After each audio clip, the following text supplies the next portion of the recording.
Hey everyone, it's Divine Readings with the Gypsy, and today I'm going to do the tarot tag, the tarot reflection tag. And I don't know if it was Tarot Alchemist who started it or Arwen. It might be Miss Arwen, but I have to double check my homework before I give credit to one or the other. But I know Tarot Alchemist was the one who brought it up. I thought I heard other people mentioned that she was the one that started tag, but then I'm looking at her original video and I'm going, oh, I think Miss Harwell might be the person who started the tag.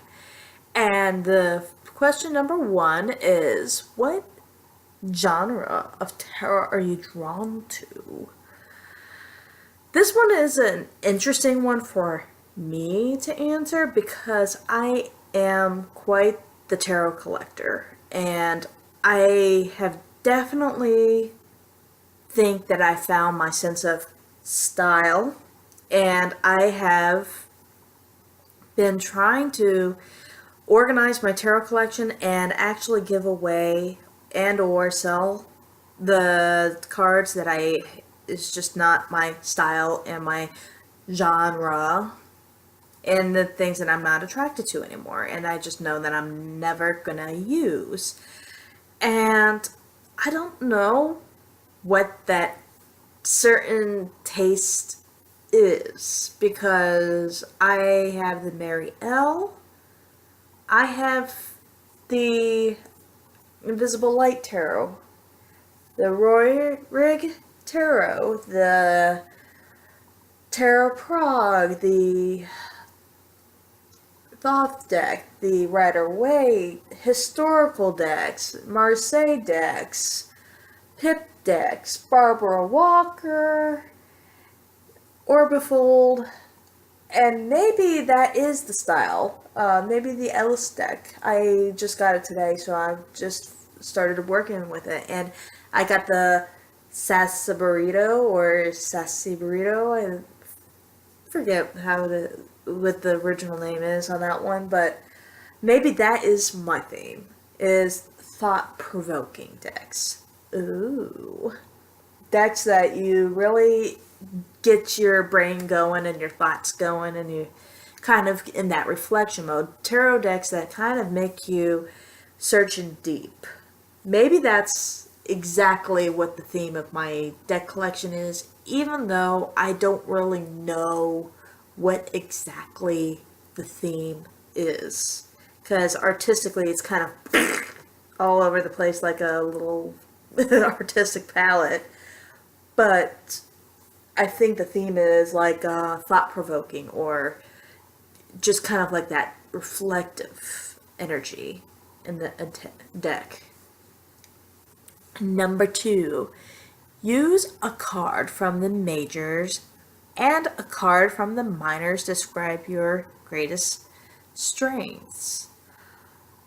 And I actually gotta pick a card.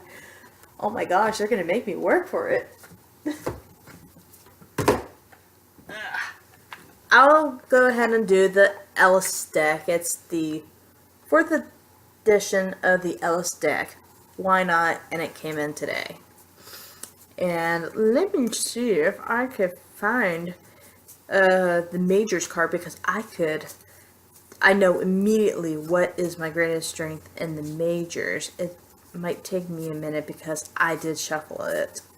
But I thought it'd be so nice to show you my newest baby to my collection.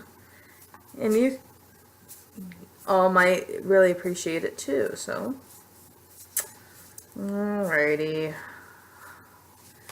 kind of wish I knew what it looked like. Ah, here it is. For the majors, it would definitely be the Emperor. And I actually really do enjoy this Emperor card in the Ellis deck. It's a very Rider-Waite deck. Don't get me wrong, I think the Ellis deck is a very Rider-Waite inspired tarot deck. But I don't know what it is about the energy of this deck, but it kind of is artistically, it's really good. I don't know. It's really good, and I'm not really knowing how the energy is feeling quite yet from this deck, but I just know the art is good, and it kind of, just don't know yet. We'll see, but I do or like it artistically speaking for a Rider-Waite based deck. And the Emperor, the reason why the Emperor, I would say, is the card from my majors that would describe my greatest strength is I always describe myself as an Aries. You probably heard me talk this before on my channel, but being an Aries is a great power comes great responsibility is my favorite quote from Spider-Man as far as Aries goes and as far as the Emperor goes. With great power comes great responsibility, and it is my lesson. It's my life lesson, and it's my tarot lesson. And I feel like it's my power to be responsible and give it back to you. And when their dogs just shut the up? For 2 hours, that dog has been. Beep, beep, beep. I'm sorry, y'all. I shouldn't be doing that. Okay. And I would say for the minors, they're gonna make me kill their dog. I'm serious. And for I love dogs. I just don't like yipping dogs. I love animals. I love small dogs. I love dogs in general. I love animals in general. It's just, could you please understand my pain? I have 2 screaming kids all freaking day long. All I wanted is to do a VR for somebody on YouTube. Okay, let me get through this before I become into a babbling wreck. The 2 swords is my greatest strength of my minors is trying to balance one's consciousness so I don't kill the neighbor's dog. It's balancing your brain, balancing your intellect, just and stability and thought, stability and intelligence of knowing how to decipher how to get through this tough situations that you go in a day in and day out, and they're not always going to be physical situations. They're just going to be mental mind fucks, and that's what I love about the 2 of Swords, and it's my absolute favorite minor card of all time. All right, describe how these cards play out in your everyday life. Are these strengths being fully utilized in your mundane life? Okay. As far as being the warrior leader and the mental balancer, or the balancing intellectual person in the life, in your own life, I feel like that with everything that's been going on with my daughter Judith, everything that's been going on in my personal life, and communicating to you all, I have to be balanced within myself to give the best for you. Maybe I'm not in a good place in my life, but that does not discourage the fact, it does not damage the fact that I have to be balanced within myself to give advice with, and just as much as me taking advice. And I have to be equal in myself so I'm not that emotional wreck. I have to balance my mental and intellect so I can actually function through the day without being a mental case. And I think that's what the 2 of Swords is kind of teaching me right now, and how it's playing out in my everyday life. And the leader, being an Aries and being an Emperor, is I gotta be a leader in my own life, to take charge in my own life, to give it to others too. And that's another thing about the Emperor too. And so when you bring them together, it's a mentally balanced leader, a mentally balanced individual that is willing to give advice as well as receive it, as well as being a tarot reader. I've given more readings when I had my daughter in the hospital with her things, and it seems like magic. As soon as she's in the hospital, I get a client on Etsy that needs my strengths, and I am willing to say to myself, I need to set my daughter's stuff aside for a moment, just for a moment, even if it's 30 or 20 minutes, to talk to the other person on the other side so that they can receive that healing that they need. In return, spirit, the spirit, the life spirit within me that tells people, the intuition spirit that gives advice to people, also gives me advice of what I should be doing to be able to be functional. So when I read tarot cards, I'm feeling like I'm tapping into that collective consciousness, that divine consciousness, and telling them what they need to hear. And in return, I'm hearing what the divine consciousness needs to be said to me too. And so it's kind of one of those things that's like being a massage therapist. When I was being a massage therapist, to be a good massage therapist, you also have to receive it from other people and take notes of what they were doing, how you can move with their body and be in tune with their body as much as you're being in tune with your spirit and your body. There you go. Share and one tarot spread you love to use for shadow / healing.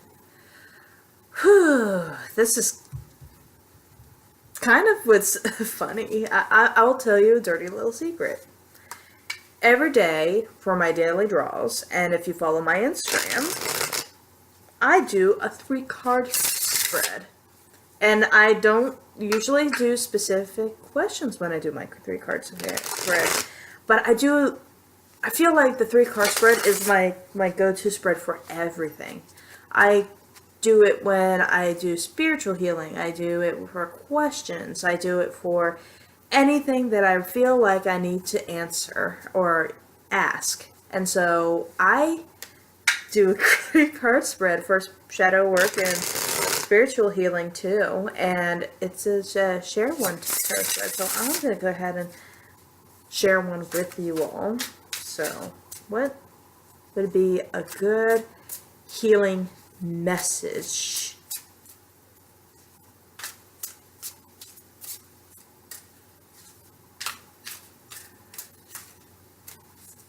Okay, I was had to read the last question for a second. Well, I'm shuffling the cards but I'm focusing on the question. What is good message for everyone today?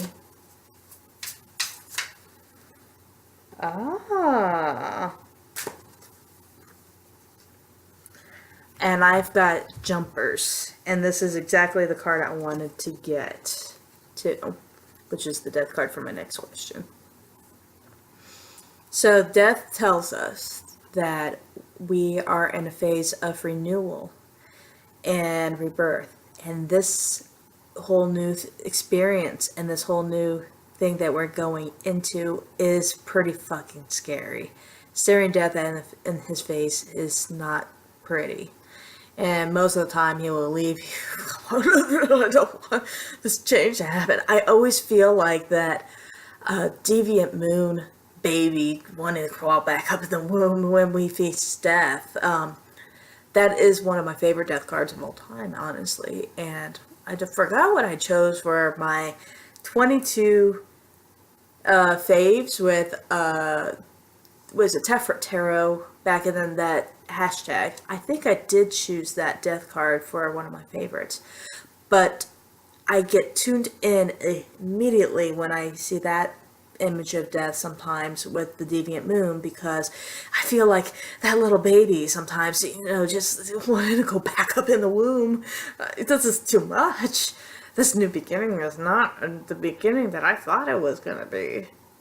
But you gotta remember, 13 is almost like halfway there in the tarot card deck, or in the majors. And 13 is almost like halfway there. You just went through fate. You just went through justice. You just went through the hangman trials, and on those cards are not even pretty in themselves, and now you're gonna expect me to go through death? What's after that? Temperance? And then what's after that? You gotta face your egos? Who wants to fucking do that?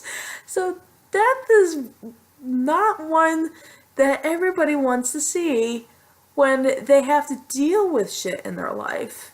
And I feel like this might be a message it's a message for me, definitely, but it's also a message for you all, because I asked the cards what kind of healing we all should be doing.